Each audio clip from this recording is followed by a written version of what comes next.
Hello and welcome to C-Suite Secrets. I'm Heather Parsons, your host, a serial entrepreneur, a fractional CFO, and a business strategist. I've spent years juggling business and family life while helping entrepreneurs scale, optimize cash flow, and build real financial success.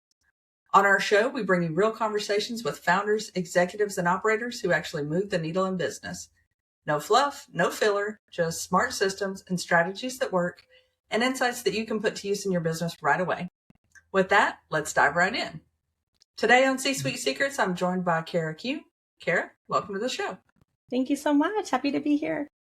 Happy to have you. I'm looking forward to our conversation today. As am I. For folks who may not know you, can you give us a brief introduction on a little bit about your background and how you come to start your business? Yeah, so I worked in corporate America for well over 20 years in the talent acquisition space. And I just loved, building high performing teams and working for companies that I really believed in their mission. So I could help them create, amazing cultures that people would want to work in. And I took a lot of that experience and realized that I really love the coaching aspect. So now I've created my own business where I am helping high performing, ambitious women to be able to reconnect with themselves and understand their purpose and what they want to do with their lives, so I can help them continue to be successful and even more so in their career. I love that. And helping these high performers, I would love to hear what made you decide to become a healer and work with these women on growth. What was the moment when staying the same felt more dangerous than changing? Yeah. So for me, when I went through, we'll call it my awakening, right? And essentially, awakening is just a shift in consciousness, right? I was unconsciously incompetent. I didn't know what I didn't know, right? And then once this came into my awareness, I couldn't unknow it. So that moment really came to me when I realized I was living on autopilot. I was doing all the right things, meeting and even exceeding expectations, functioning well. I'd achieved all these goals in every aspect of my life, but I still felt disconnected and unfulfilled. I had this sense that something was missing. And I had a good friend of mine at the time had invited me to a 3-day certification program. It was integrated energy therapy, had no idea what it was. And I went to support her. And it just opened my eyes up to energy healing work, and it has changed so much since. It hasn't been the same since. So during that 3-day period, I just had this vision that I was meant to have my own business and that I was meant to bring more love, peace, and joy into the world through my gifts that I didn't even realize I had within me. It just kind of unlocked something within me deep down that I needed to remember. So so that's kind of the pivotal point for me. It's not really a breakthrough, right? But it's remembering who we are inside and being able to learn to trust in that and to just live your life differently with the information that you now have. I love that, and I think that living our life differently as we grow, either as an entrepreneur or a busy professional, I think is just part of the process. And I love that you're helping people be very intentional with that. So one other question that I have is, when somebody shifts into doing healing work and coaching, they often change some of their identities and relationships. What did you have to let go of that was a surprise to you as you kind of went on this journey? Yeah, so it's so true. For me, gosh, my identity was based on, being a perfectionist and overachiever. I always sought that external validation. It was conditioned into me as a child that, I liked the feeling when I would achieve something, when I got good grades, when I did well at sports. And it really became part of my identity, right? Be perfect so you can be loved or so you can be worthy, right? And now as an adult, right, you realize that no, your self-worth is innate. You are worthy. You're perfectly imperfect. We all are unique and special in our own ways. And for me, it was a bit of an identity crisis, right? It's just oh, well, if I'm not this, overachiever and, someone that people can rely on to know that I'm always going to go above and beyond, it becomes an expectation that weighs you down so much, right? You begin to burn out and you're just constantly stressed and striving for more. Good isn't good enough. So for me, that identity started to strip away. So I'm like, I don't need to be perfect to be loved or to feel worthy. I know I'm good at what I'm doing. I don't need to feel like an imposter. Imposter syndrome is so huge. Like, oh gosh, they're going to find me out. I don't know enough. So I was constantly pushing myself to know more and do more. And it's just not a way to live, right? When I shifted away from that, I found that I was able to show up so much better for myself and my team. My whole approach shifted and I was able to connect with people on such a deeper level and to be able to, just show up as my best self, for them as well. I had more to give others. I like that. I think that's great. As I think a little bit about our journey and who we work with as entrepreneurs, one thing I believe that comes up a lot is around, okay, this healing journey, this improving yourself sounds a little woo woo or, feelings focused and not super practical. So how do you explain this journey to somebody who is maybe more of an analytical thinker so that they understand and it lands well for them? Yes. So for me, I explain it as more like regulating the system that makes decisions before logic even gets a chance to kick in, right? Our nervous system really decides whether something feels safe or threatening milliseconds before our brain actually assigns meaning to that. So it's just so interesting that, the part of our brain that is logical and thinking doesn't even get involved in a lot of these responses. It starts in like our reptilian brain and it's just based on reaction. Okay, this is what we did before. Oh, threat, I'm going to react this way.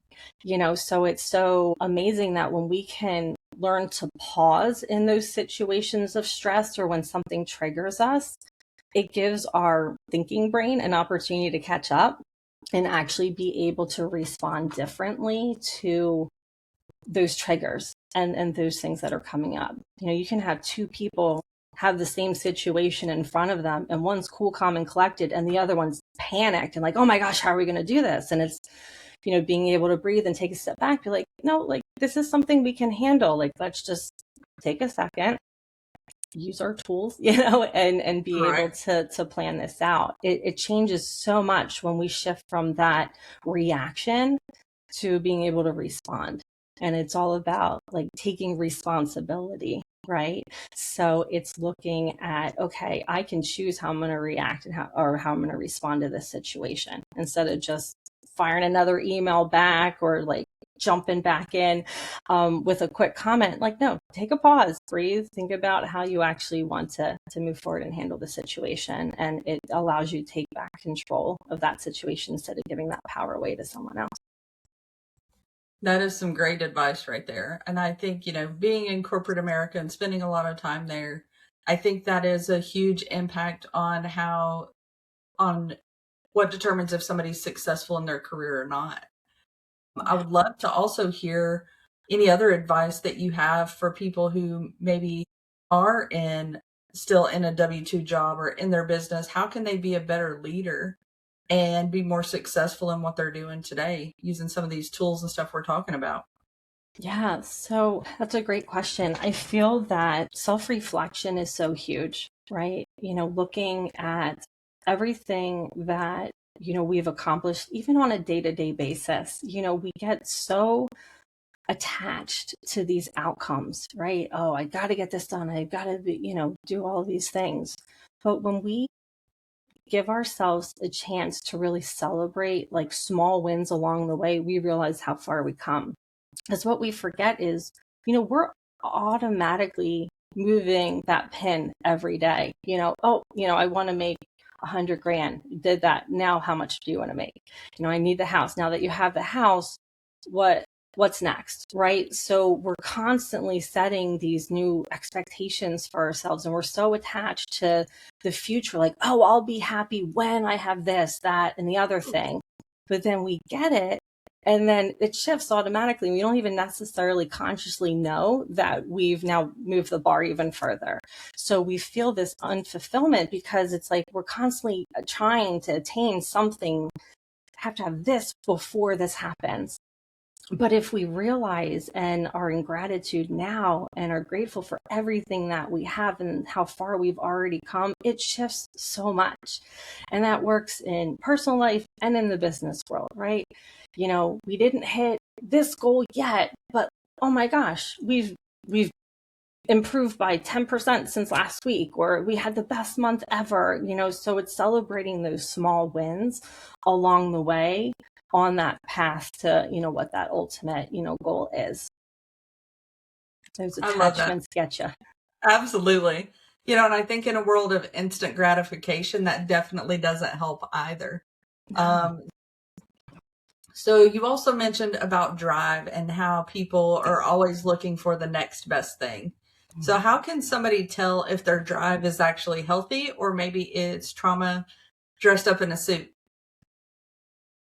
Yeah. So it's interesting because for that question, I would have them ask themselves a question like, what happens when you stop? Stop driving, pushing, forcing, stop moving forward. What happens? So if you take that pause, does that rest create anxiety, guilt, panic? You know, if it does, then that's not ambition, that's conditioning, right? Healthy drive expands you. So when you're trauma driven, you know, it's really constricting, not expansive. So when you feel energized by purpose, when you take that pause, then you know that that's the right thing for you. You know, when it feels powerful instead of fearful. And awareness is so key with a lot of this because it helps make that distinction more visible. We are so conditioned in life to have these expectations of what we should be. And we realize a lot of times that, you know, we've been living up to someone else's expectation of ourselves instead of looking deep within us and realizing what we really want. And that's why so many people shift careers and relationships change and so much in midlife. It's not a crisis. It's an awakening. It's remembering who we are really deep inside because we start to actually ask those questions. You know, we've been hustling and pushing so much that we get to a point where it's like, okay, I've achieved everything. I have this external success, but what is missing now? You know, so it's so important. And that's why, you know, I love, you know, guiding women, especially in that stage of their life, to be able to do that deep work to really remember who they are and what they're meant for. I love that. You know, and it brings up a lot being that woman who is hitting perimenopause in midlife. You know, there's a lot, maybe it's just me, right? But I don't think people talk about this stage a lot. They don't talk about aging parents. They don't talk about, you know, launching children. They don't talk about what changes happen in our body and the hormones that are different. And we're trying to figure all of this out at once and still be a professional and have a career or a business and make it all work and not go nuts in the process. Mm-hmm. So I'd love if you could also share what are some of the shifts that you've seen from a before and after perspective as people are starting to do this work? Yeah, absolutely. So I feel that one of the key things that shift is that confidence, you know, that they gain in themselves, because now that they have gone through this journey, you know, to do this deep healing work, they're actually essentially taking their life back. You know, they have been so conditioned to think certain ways or do certain things, seeking this something that's like outside of themselves. But now that they're looking within, it's taking your power back. Like anytime you take responsibility for your choices and your actions, and you take inspired action to move towards what you actually want, the confidence that you have inside and the conviction in who you are that's where you see that biggest shift. And it's almost difficult to remember when you didn't have that, right? It's like, how do I go back to like feeling that sense of loss when I have so much love in my heart and just so much gratitude for, everything that I have, that's where that abundance comes in, is just being able to live in the here and now and to appreciate everything that surrounds you. And just that shift is amazing. It changes your relationships with not only yourself, but like everyone around you. And it causes like a ripple effect. So, your people see how you've changed, right? Some people are like, oh, she's changed, right? Well, sometimes there's people that aren't willing to embrace the changes that you have made. Like, this is me. Like, this is who I actually am. Some of those relationships may change, and people come into our lives all the time. They come and go. We learn lessons from them. Sometimes we learn more about ourselves, what we do want and what we don't want to allow in our space. So those boundaries that we're able to set through those lessons are so amazing. I love that. And I think that my sister always says, and I love this, she says, people come into your life for a season and a reason. Mm-hmm. Some people are there for a long season and some people aren't. And I think one thing that was always hard for me is getting okay with that not everyone's here for the full journey. And as I think about myself and as a spiritual person, I think there's a clearing that happens as you're trying to level up and trying to grow. And one of the hardest things for me personally is letting go of some of that control. Mm-hmm. So control, I think, is a really tough thing for a lot of entrepreneurs. So where do you see most often control showing up in entrepreneurs, and what's really underneath that they should be working on?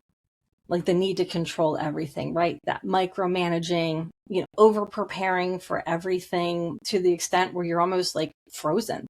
Like you almost have this like decision fatigue and you're like, oh my gosh, I don't know what I'm doing. You have difficulty delegating tasks because, underneath that control is fear, right? Feel of failure. Control becomes a way to help like manage that uncertainty. If I give this to someone else to do, I don't know what the end result's going to be. There's this sense of safety knowing that, if it's I control this and it's all on me, then I can control those outcomes. So, and that's when people get burned out, right? Because it's like they take on so much. They're doing all the things, they're doing their work, other people's work, they're in this just stress survival mode, just trying to get by and do everything. But when we take a step back and realize that, we have these teams of people around us that are very capable because we've helped develop them to be so, or we've brought people in that have strengths in areas that maybe I may be lacking. Like we're afraid to, oh gosh, I can't say I'm not as good at that, right? But sometimes it's things that we maybe don't love doing. So then we delegate that to others so we can focus on what does light us up. But control comes in so much, especially with professional working women, needing to control those outcomes. And that's what I was talking about earlier about that attachment, right? That attachment to the outcome, I'm not successful unless this exact thing happens, but that might look a little bit differently for different people in different situations. Yep, absolutely. And I think as people evolve and continue to let go of some of that control, their business really expands. Same with their career, because you can't develop somebody to grow and improve if they're the doer. If they're the one that does all the things, there's no room for them to advance or to learn something new if they're in a professional role. And for entrepreneurs, that's usually whenever I see folks, whenever I come in, they're stuck at a revenue number. They can't grow beyond that number because they don't have the people in place to help build the systems they need to get more clients, service more people, whatever that looks like. So I think doing some of this deeper work is really important so that you can become the CEO or the professional that's ready for that next step. I would also love to hear a little bit about, I hear a lot of people talk about growth and healing and all of that stuff, but there's not usually a ton of action around it, right? Like just doing some simple affirmations or other things may not necessarily get folks to where they want to go. So where do you see this oversimplification around growth, and what are some steps that people can take to grow today and start moving in the right direction? Yeah, great question. So, I feel like healing sometimes people think that it replaces responsibility, right? And it doesn't. Oof. Healing changes how you act, not whether you act, right? It's gosh, I feel like this modern approach is like avoidance is dressed up as alignment, and it's still avoidance, right? You have to get Yep. really clear on what you want, like what you desire, and mind, body, soul, like all aspects of yourself, your emotion and all of the mental, the physical, the spiritual, when all of that is in true alignment and working towards the same goals. And I don't even love to use the word goals, right? It's more of an intention, right? How do you want to feel? What are you looking to achieve? For me, it shifted so much away from just like a tangible thing to like, how do I want to feel like at the end of the day? I want to feel good about, making an impact and knowing that, we move that needle even just a little bit towards getting those results, that they might be looking to attain. I feel that, there's a lot of spiritual bypassing going on now. It's like, oh, positive vibes only. But if you're not taking actual action to put up boundaries to not allow things other than that in your space, or just, saying you're going to do something like, oh, I read books or I do this to learn, right? It's actually doing that deep work. And meditations and journaling may not be for everyone, right? They might be uncomfortable about it. I know I was never one to journal, right? I didn't have a diary growing up or anything, but there is something to be said about intentionally sitting down, asking yourself a question, and just writing what comes to mind, not thinking about it. I feel like we overthink so much, just asking ourselves a simple question and then just letting the pen move, not even thinking about what we're writing. Who cares about spelling errors or if it's scribble and messy or whatever? Just write. A trick I had learned was actually using your non-dominant hand. So it turns on like a different side of your brain. So you're not like logically thinking, you're just like creating. And it's just what comes out is just amazing. It's almost like you are truly having a conversation with yourself and another part of you is actually responding. And you just gain such deep insight to that. So there's just definitely a lot of tools out there. And I'm like, don't knock it till you try it, right? You can meditate in line at the grocery store. If you're feeling like stress, like, oh my gosh, I got here, there's 5 people in front of me, this person's got 800 coupons, whatever the case might be, right? It's just closing your eyes, taking a breath, bringing yourself back to present, and just focusing on that breath in this moment and knowing that, everything's going to work out. I love it. And you touched on boundaries a little bit there. Mm-hmm. I think that's something that's hard. The older I get, the better I am at doing it. But whenever I was my daughter's age, I was really bad about it. And I thought that setting boundaries was me being mean to other people or being selfish and not putting them first. So I'd love it if you could share a little bit about what happens internally when somebody finally decides to set some of these boundaries and why it can sometimes feel a little bit uncomfortable. Yeah. So I think it's because like boundaries disrupt like familiar nervous system patterns, right? So it's like, oh gosh, like danger, it's not danger, it's recalibration, right?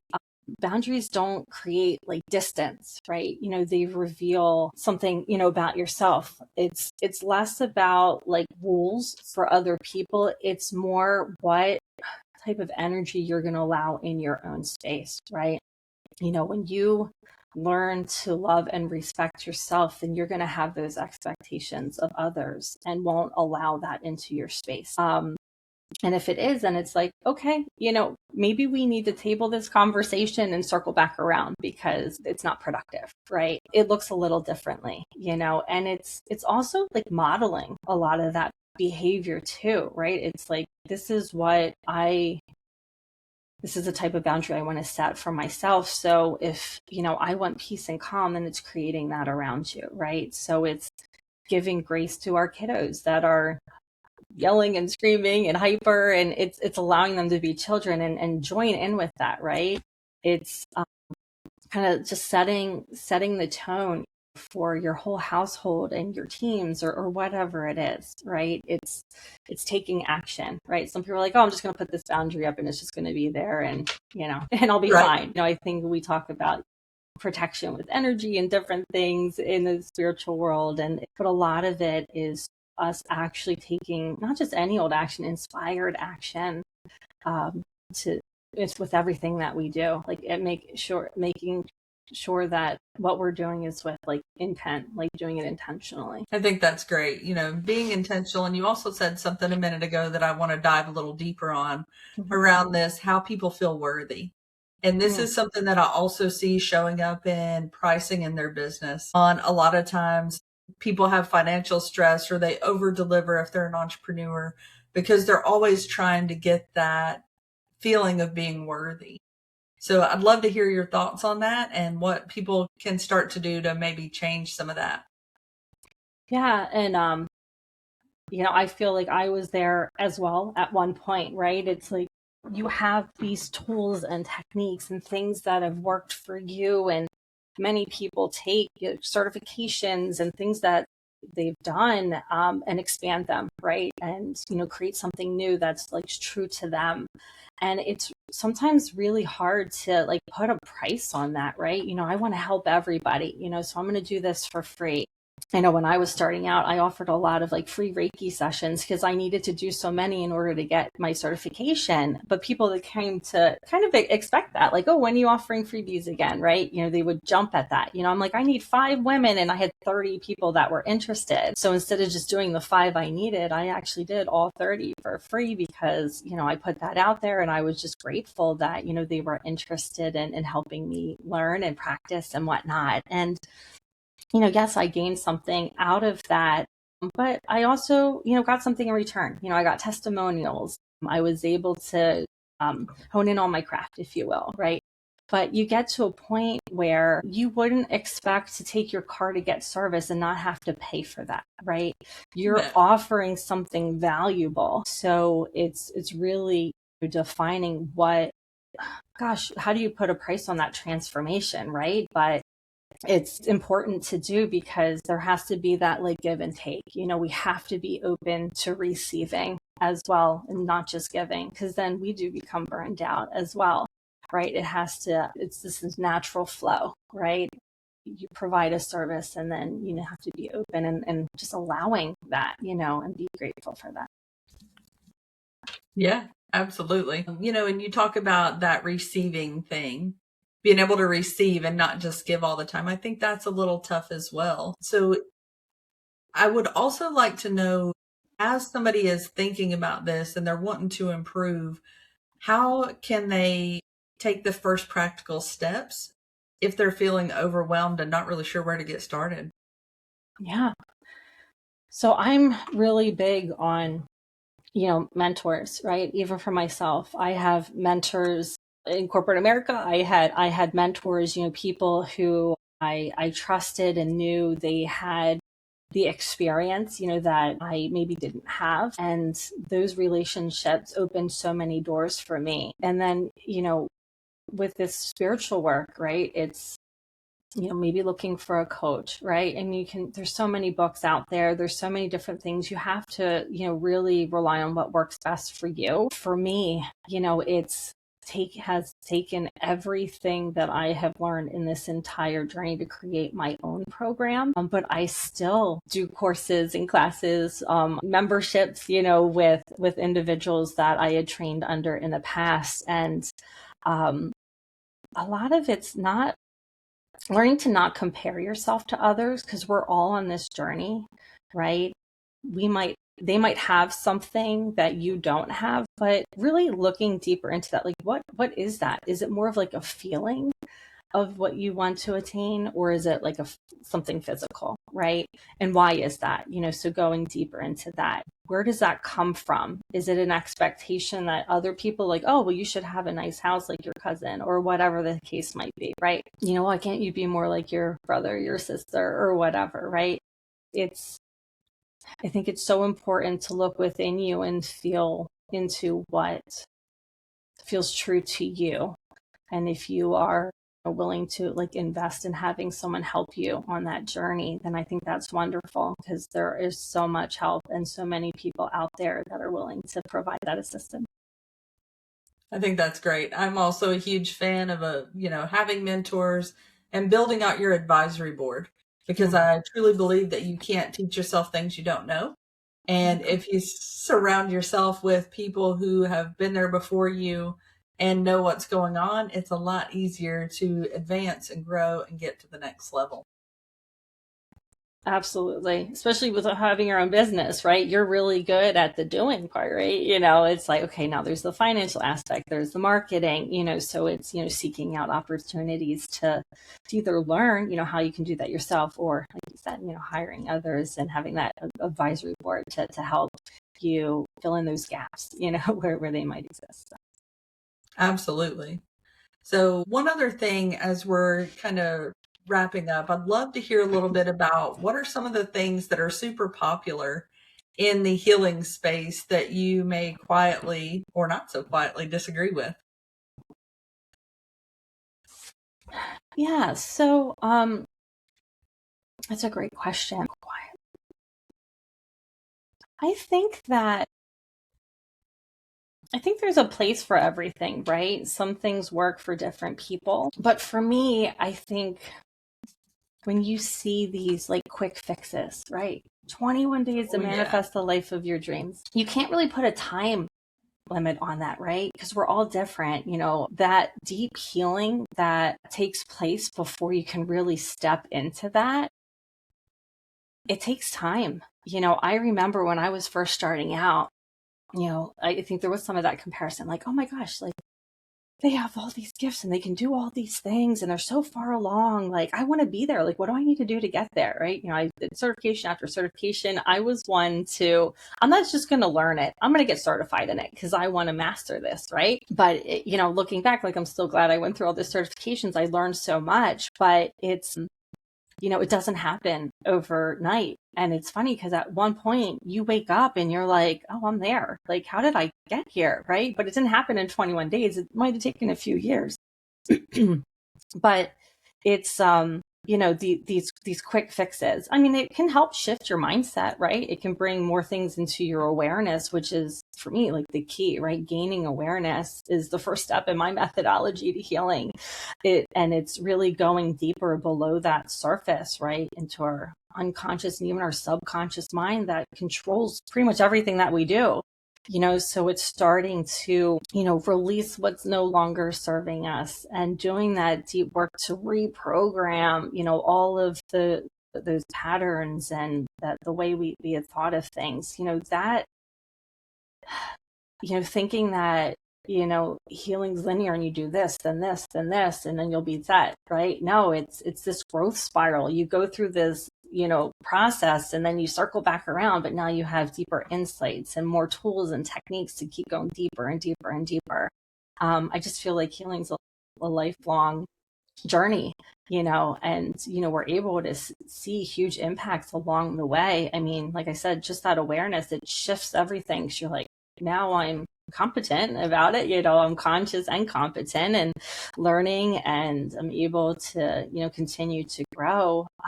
But it's not something that happens in 21 days necessarily. I think that's a great point. I don't think we get to where we are in life in 21 days. Mm-mm. Thinking that we're going to get to this new, altered, completely different human state is also not realistic in 21 days. But I love what you're also saying around your mindset can shift. You can develop some habits. You can do some other things. But I'd love to hear you talk a little bit on how to figure out who they want to be. Because for me and in business, I think if you begin with the end in mind, it's much easier to go along this journey. Because I know for a lot of entrepreneurs, knowing where do you want to be? What kind of life do you want to live? Who do you want to be as a person, as a mom, as a wife, as, as a husband, whatever that looks like, really can drive some of this growth and healing as well. So I'd love your perspective on that. Yeah. So I think the most important thing is getting really clear, right? On what you want to call into your life, right? I have this intention setting workshop, right? So it really helps you not just focus on like what you want, but when you visualize you actually being at that stage where you have that, like, how do you feel? So it's connecting what you want with that feeling, and it makes it so much more powerful, because then your body, like biology, it's science, is going to work to make that a reality, because it's actually felt that, right? When you allow yourselves to really feel like you have that right now, a lot of times they say, use present tense, terminology, in your affirmations, like I am love, I am successful, I am whatever, right? It's having your mind actually believe that is your current state, not like I want this, or when this happens, then I'll do this, right? It's like, no, I'm abundant now. And through our actions, and I have a whole one whole step of my program is inspired action, and different things that you can do, right? Because it's so important to live in that state of gratitude, waking up and going to bed in gratitude, releasing what's no longer serving us. So it changes our frequency. It helps us become more of an energetic match for what we're trying to call in. Because the truth is, like, everything we want is already ours. We just have to become in alignment with it.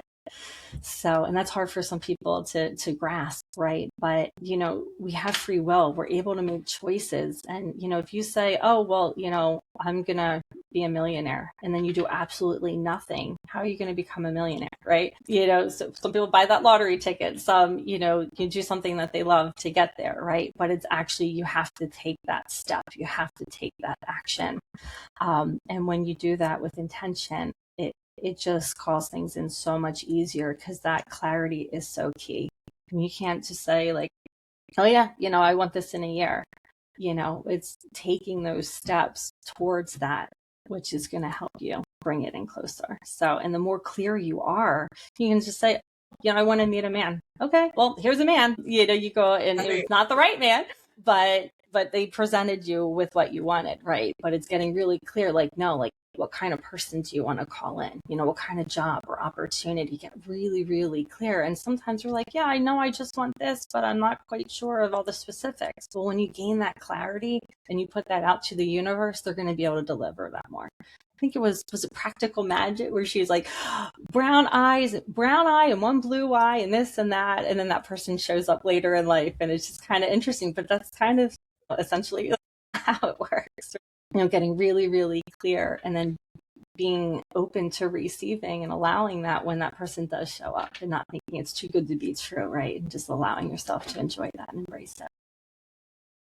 For sure. I think that being intentional, having a plan, knowing what you want, and really being clear on what you don't want makes decisions as an entrepreneur and as a professional so much easier. Because if you're wanting to get to a certain place, say you talked about being a millionaire, right? You can already make your list of things you're going to say no to. Like, it's really hard to be a millionaire and work as an entrepreneur and have this huge party life. Some people are able to do it, but I don't know how they do it continuously. It's all of these things that you're going to have to also trim out of your life, because it doesn't align with the version of you who can have those things. So I love what you're talking about. I think it's super smart and great advice for folks. So whenever you're working with folks and they're in this phase of changing their life and growth, what do you hope they look back and see that healing has given them? Yes, I'm hoping that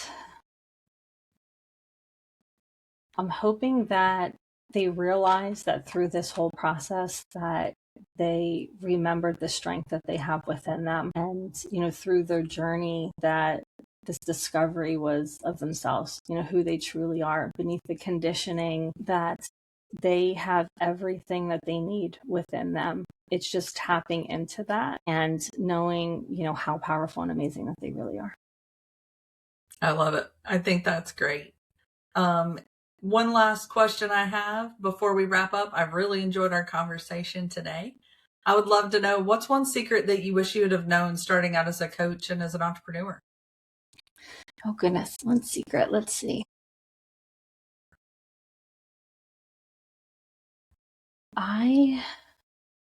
That's a really great question. I always knew that I had something to offer, right? And I think that one thing I wish I had done was just done it sooner.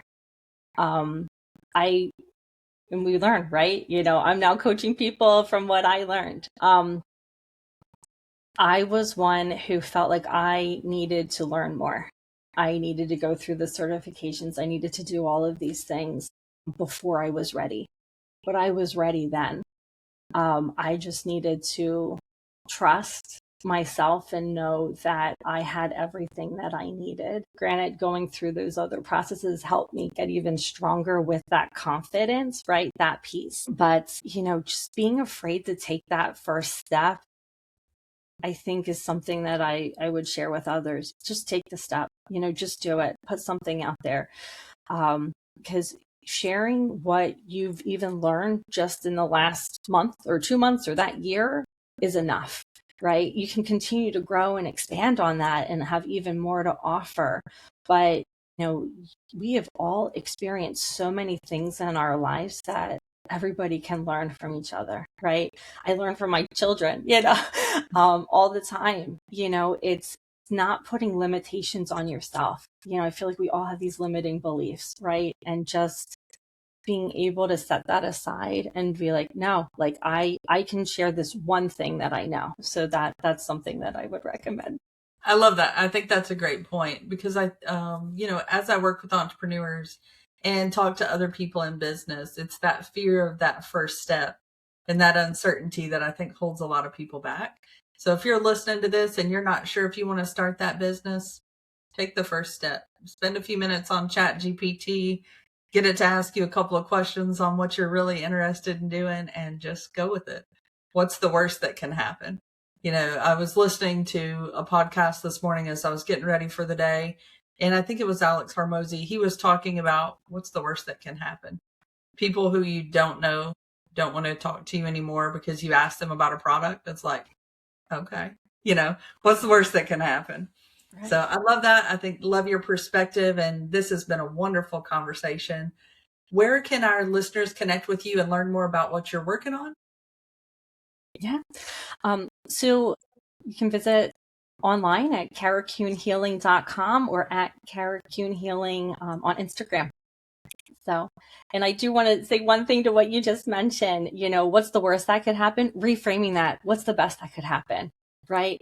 Ooh, so like it's shifting that mindset, right? So going into it, knowing that, this amazing thing could come of this. So, and to help you move forward.